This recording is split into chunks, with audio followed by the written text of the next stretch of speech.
One of the things I'm getting very concerned about today is a lot of students aren't good at hands-on skills. I teach a class in livestock handling, and I've been found in the last 5 years that students are having more and more trouble doing the drawing assignment to design a cattle handling facility because they've never used a ruler.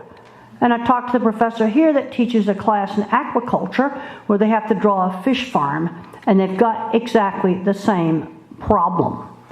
We've got to get hands-on things, back into the schools.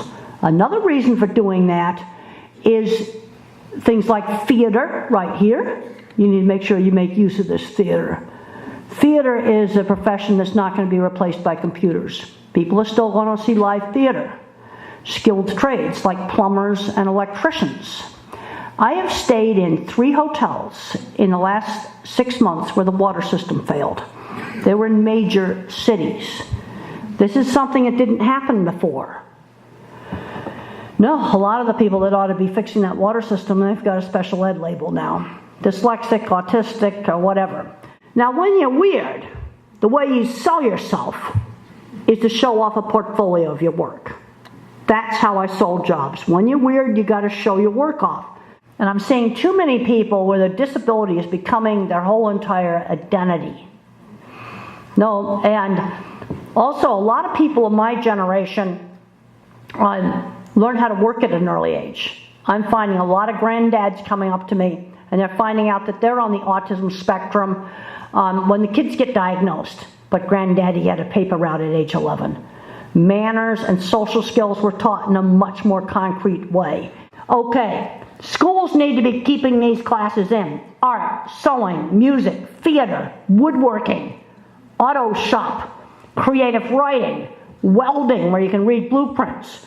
And I read a really interesting article just the other day in Business Week magazine down in the States. And it was about the Marines Innovation Boot Camp. Okay, what is that? Well, they get some soldiers and they have them just figure out how to make stuff. And they use simple things like cardboard and stuff like that, and junk they can find on the base. And they also use the 3D printers and laser cutters. So they got a range of real fancy stuff to use and simple stuff to use. And then they got to build stuff and solve problems. And what they found I thought was super interesting. The truck mechanics were the best at this. That's going to be the visual thinkers. The degreed engineers from Stanford and MIT, they can do certain things, but they weren't good at figuring out how to make a sensor that would detect a truck going down a road out of cardboard and some other cheap materials. They weren't so good at doing that. I've actually figured out how to make 3 different ones already. I was thinking about it all day yesterday.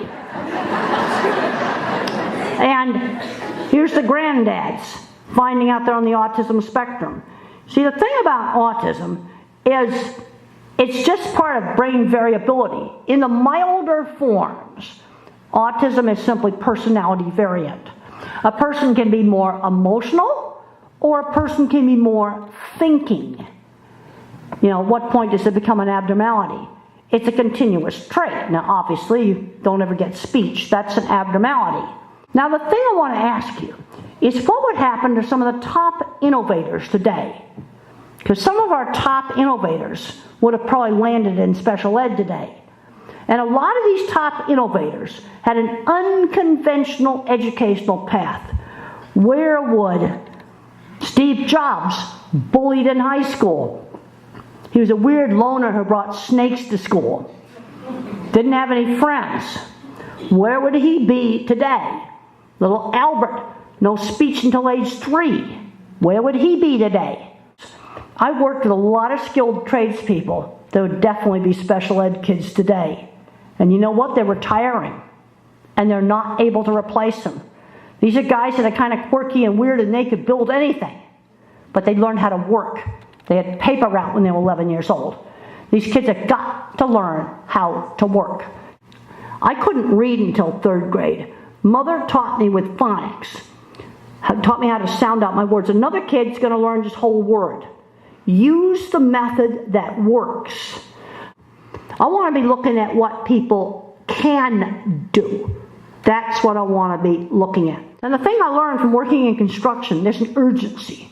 You got to figure out how to get the job done. And if you don't have parts, you get the parts. And then we pick the horn up and we call until we found the parts, or maybe we didn't find them. But I'm seeing a lot of people in education, they're kind of passive. No, construction is more of a can-do. How do we get this person a good job? I went to a meat plant 2 years ago, get into Dublin, Ireland. They ran a big, fancy black helicopter. Man, you want a cool entrance. They got a black helicopter and land on the front lawn of a beef plant. And the cattle wouldn't go in the stun box. You know what's wrong? About a few holes in the door, about this big around. And they were seeing motion through the holes. Put some duct tape over the holes, fixed it. Well, that was 2 years ago. Guess I got job security. And then this summer, they went to another beef plant and they were spraying water right on the entrance of the chute, and they wouldn't go in. I turned off the water. I guess I got job security. People just aren't seeing it. And then I turned the water off, and then even worse, at the same place, they had a gate that needed to have the hinges oiled, and it wouldn't close back against the wall like this. It was sticking out in the alley like that. This is on their main drive alley. Okay, fix the gate. They walked right in. They simply weren't seeing this. And they had some new management. I don't think it's stupidity. When I was young, I made the mistake of calling it stupidity. They just don't see it. And then when I point it out to them and I fix it, then they do see it. Now, animal memories are sensory-based. Their memories are not words. Pictures, sounds, smells. It's a sensory-based world. You want to understand animals, you got to get away from words. You want to understand some of these kids that are nonverbal, you got to get away from words. When I learned that the way I think is different from verbal thinking, it gave me a lot of insight. See, the first step in figuring out how different minds can work together is you have to be aware that they exist. Then you can start seeing how they can work together.